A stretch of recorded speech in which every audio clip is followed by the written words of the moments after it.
우리는 이제 문명이 없는 오지에서도 또는 높은 산 꼭대기에서도 그리고 지구 밖 우주에서도 인터넷을 할 수 있게 되었습니다.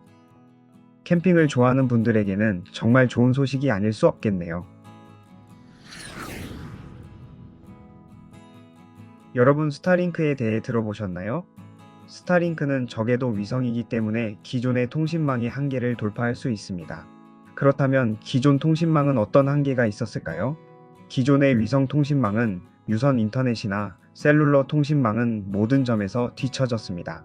왜냐하면 기존 통신망을 사용하려면 갖춰야 하는 장비가 비싸고 속도도 느릴 뿐만 아니라 지연 시간이 높으며 요금도 매우 비쌉니다. 현재 도시 지역에서 주로 이용할 수 있는 유무선 인터넷은 속도와 대역폭, 레이턴시 등 모든 면에서 싸고 빠르게 사용할 수 있으나 이걸 지구 전역에 깔기에는 아무래도 무리가 있습니다. 당장 우리나라만 하더라도 높은 산에 올라가면 당연히 휴대폰은 신호 이탈이 되거나 약하게 잡히는 경우가 많습니다. 그리고 인구 밀집도가 낮은 곳에서 인터넷을 연결하려면 통신사에 높은 금액을 지불하고 전신줄을 설치하여 선을 끌어와 인터넷을 연결해야 합니다. 한국은 비교적 인터넷 인프라 구축이 우수한 나라이긴 하지만 그렇다고 오지 구석구석에까지 통신망을 구축하기에는 비용이나 물리적으로 어려움이 있습니다. 이러한 기존 통신망의 한계를 스페이스X의 스타링크가 해결할 수 있게 된 것입니다. 스타링크는 기존 두 방식이 가지는 문제점을 해결하려는 새로운 방식의 인터넷입니다. 지구의 면적이 너무 넓어서 언제까지나 땅을 파고 새로운 선을 묻는 유선 통신 공사를 할 수 없으니 하늘에 무선 통신용 위성을 띄운 것이죠. 위성 통신의 기본적인 특징은 지구와 가까우면 통신구역이 좁아지고 지구와 멀어지면 통신구역이 넓어진다는 것입니다. 마치 어두운 밤에 손전등을 비추는 것과 같은 원리이죠. 우주로 나가 기존 위성 통신의 한계를 볼까요? 기존의 위성은 너무 높은 곳에 있어서 신호를 주고받는데 시간이 너무 오래 걸리고 안테나도 넓은 면적의 신호를 받기 위해 크게 만들어야 하고 비쌉니다. 따라서 스타링크는 통신 속도를 높이기 위해 위성의 궤도를 지구 저궤도, 즉 1500km 이하까지 낮춥니다.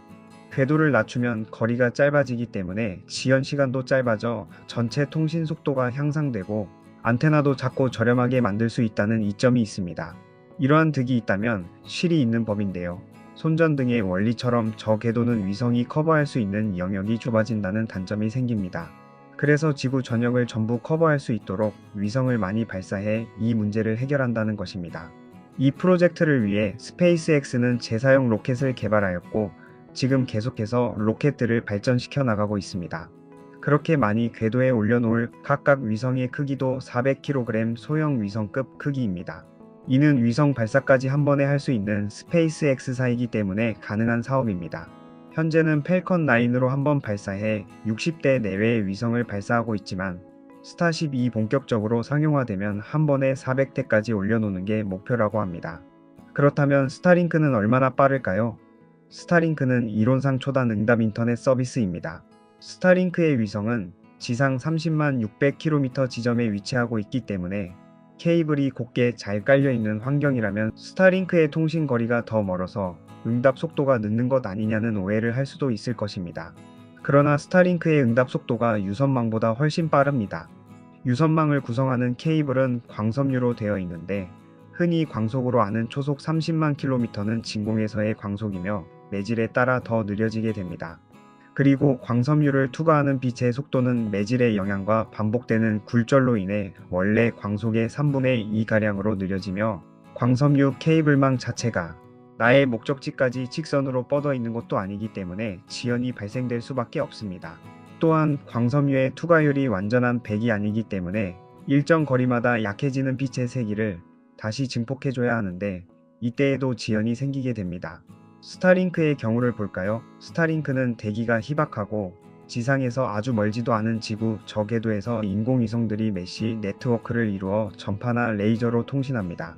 따라서 해저 케이블보다 훨씬 빠른 속도로 데이터를 주고 받을 수 있게 되며 이 때문에 통신 도달 시간에서 스타링크가 훨씬 짧아지는 것입니다. 결정적으로 유선 케이블 방식의 최대 단점은 지나가야 할 라우터 경로가 많아 각 라우터를 통과할 때마다 지연율과 손실률이 생기는데 그에 반해 스타링크는 안테나와 위성, 메인 서버와 데이터가 도착할 라우터만 통과하면 끝이므로 지구 반대편에 있더라도 지연율이 굉장히 짧습니다. 베타 서비스에서도 스타링크의 레이턴시는 20에서 50ms 가량의 놀라운 수준으로 반응 속도가 중요한 FPS 게임도 큰 불편함 없이 이용할 수 있을 정도입니다. 광 케이블을 사용한 유선망의 경우 한국에서 20에서 50ms 가량의 핀이 나오는 해외 서버는 일본과 중국, 잘해야 동남아까지가 한계입니다. 동남아시아도 조금 먼 지역은 50에서 80ms 가량, 북미 지역은 150에서 220ms 정도로 러시아 중서부와 유럽은 300ms 가량의 지연이 생기며 핀과 더불어 수시로 생기는 패킷로스 때문에 게임 환경이 고르지 못하게 됩니다. 하늘의 수호자 스타링크. 지난 2024년 9월 5일 플로리다 케이프 커네버럴 우주군기지에서 21개의 스타링크 위성이 발사되었습니다. 이로써 스페이스X가 쏘아 올린 스타링크 위성은 7,001개가 됐습니다. 2018년 2월 시험 위성 2개 발사를 시작으로 망 구축에 나선 지 6년 7개월 만입니다. 스타링크는 기존 위성 통신망의 단점을 개선함과 동시에 가장 범용적 통신망인 케이블 및 셀룰러 통신의 한계를 극복하기 위해 구상된 스페이스X의 지구 저궤도 통신망 사업입니다. 스페이스X는 인류의 다행성 종말을 목표로 하고 있지만 이는 상당한 비용과 시간이 투여되는 원대한 목표이기 때문에 그동안 현금 흐름을 충분히 창출하여 해당 사업에 적극적으로 투자하기 위한 목적성이 있는 사업입니다. 일론 머스크는 2030년을 전후하여 1세대 위성 1만 2천 대와 2세대 위성 3만 대를 발사해 지구 어느 지역이든 전 세계 어디서나 최대 1GBps에 달하는 초고속 인터넷 서비스를 목표로 삼고 있습니다. 스타링크는 보통 접시 모양처럼 생긴 파라볼릭 안테나를 쓰지 않는 대신 위상 배열 방식의 안테나를 사용합니다.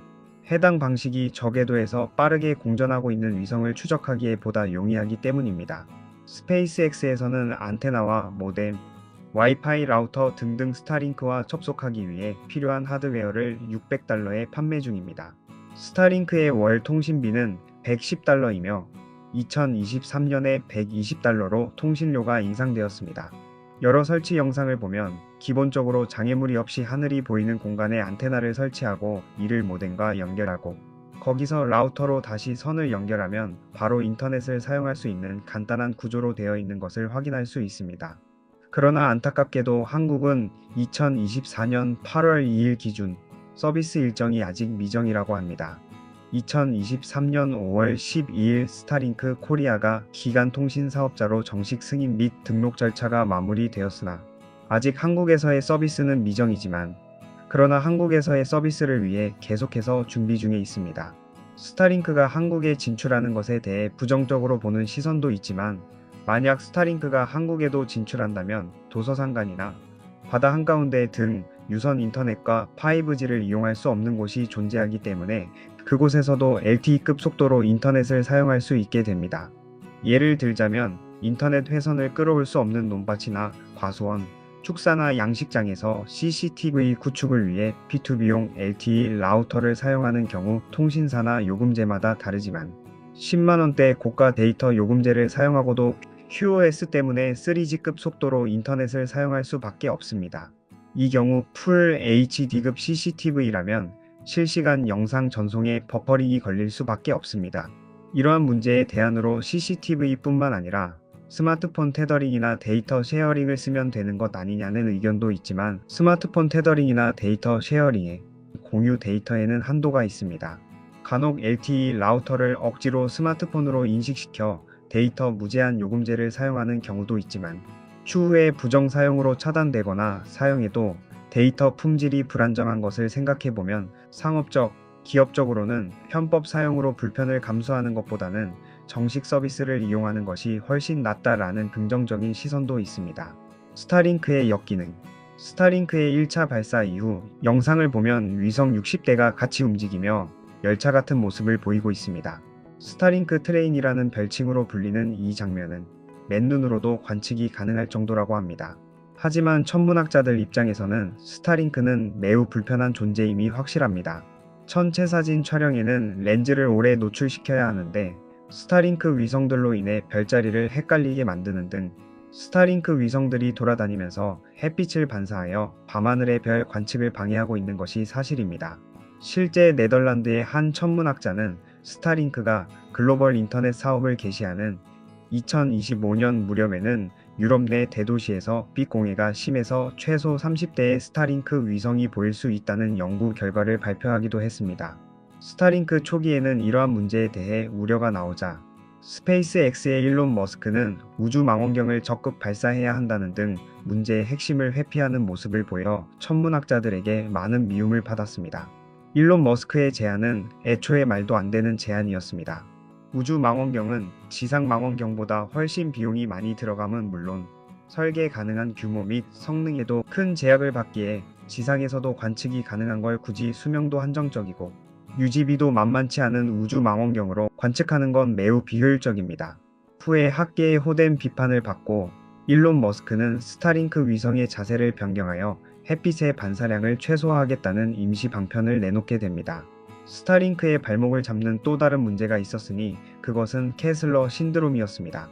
캐슬러 신드롬은 1978년 나사 소속 과학자인 도널드 캐슬러 박사가 주장한 우주 재난을 말한 것으로 지구를 도는 인공위성들이 충돌을 반복해 토성의 고리 마냥 파손된 인공위성의 잔해들이 지구를 감싸 인류가 지구 밖으로 진출하기는커녕 인공위성을 이용하는 모든 기술이 중지됨으로써 GPS 위성통신 시스템 등의 현대 기술 대부분을 못쓰게 되어 인류 문명이 1960년대 중후반으로 후퇴할 수 있다는 내용을 담고 있습니다. 그런데 스페이스X는 이러한 우려에도 꽤나 낙관적인 태도를 보여주고 있습니다. 평범한 인공위성이 지상 1000km 궤도를 공전하는데 반해 스타링크 위성은 550km 궤도를 돌기 때문에 오히려 우주 쓰레기 문제에서 자유로우며 수명이 다하면 몇 달간의 추진을 통해 스스로 궤도 이탈 후 대기권에서 연소되어 소멸하도록 계획돼 있어 문제가 되지 않는다고 합니다. 또한 위성의 추진 시스템이 통제불능이 되었을 경우 1년에서 5년 뒤 지구 대기권에서 불타 사라진다고 밝히고 있습니다. 버전 1 기준의 인공위성은 기체 전체가 빠르게 소각될 수 있도록 디자인되었다고 합니다. 그렇지만 스페이스X의 주장과는 다르게 국제우주정거장이 고도 400km 상공의 궤도를 공전하고 있습니다. 또한 통제 실패로 스타링크 위성의 궤도 벽이 우주 쓰레기로 도배되면 대기권에서 불타 사라지는 데 걸리는 1년에서 5년 동안은 발사가 일체 불가능해집니다. 이는 다른 일반 위성들이나 국제우주정거장의 많은 불편과 위협으로 다가올 수도 있습니다. 오늘은 여기까지입니다. 스타링크는 과연 우리 인류에 편리함을 주는 존재가 될까요? 아니면 재앙이 될까요? 여러분의 생각은 어떠신가요? 다음에 또한 흥미롭고 신비한 우주 소식으로 찾아뵙겠습니다. 영상을 끝까지 시청해주셔서 감사합니다.